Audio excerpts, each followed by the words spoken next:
across more than half a century, the collectors Guy and Marie-Hélène Weill engaged in an inspired and deeply shared journey into fine art. Early patrons of abstract expressionism, the couple expanded their connoisseurship over time to encompass exquisite works of Indian and Southeast Asian sculpture and masterful examples of Chinese painting. In the late 1960s, Guy and Marie-Hélène Weill discovered the rich history and beauty of Asian art. The Weills were moved by the simple forms and graceful lines of Chinese painting, porcelain, and bronzes, and the deep spiritual sensibility and gravitas of South and Southeast Asian Buddhist and Hindu sculpture. Christie's is honored to offer 15 works from the Weill family that span India, Kashmir, Tibet, Thailand, and Indonesia, and date from the 3rd through 17th centuries. Amongst the highlights is an early terracotta panel dating to the 5th or 6th century, depicting two kinaris, birds with human heads, in close conversation. In a state of extraordinary preservation, this large and very rare sculpture has few comparables. This powerful Indian sandstone figure of Durga Mahishasuramardini dates to late 8th or early 9th century and depicts the final moments of the duel between the goddess Parvati and the demon Mahisha. The bull demon shows his war wounds. An arrow is impaled into his hindquarters, and the discus is embedded in his side.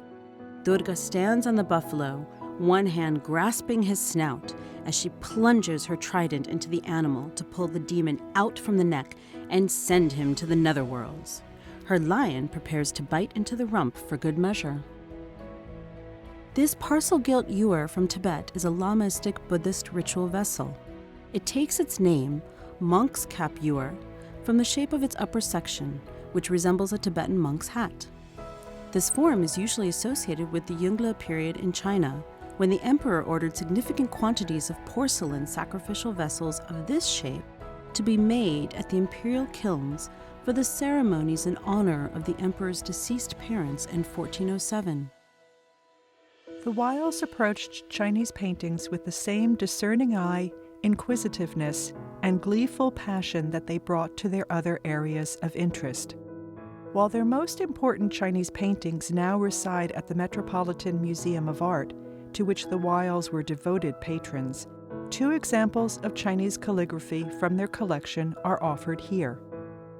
Their large cursive inscription by Wang Duo shares an energy and boldness with the abstract expressionist paintings that were a fundamental part of the Weills' collection. Similarly, C.C. Wang's calligraphy is equally powerful. Moreover, the artist was also a close friend of the Weills for decades. The visual and intellectual richness of the Weills' assemblage of fine art was further illuminated by the couple's unassuming reverence towards it. Guy and Marie-Hélène Weill stated, "Our collection is not a large one, but it reflects our taste and judgment about what is worth living with, day after day."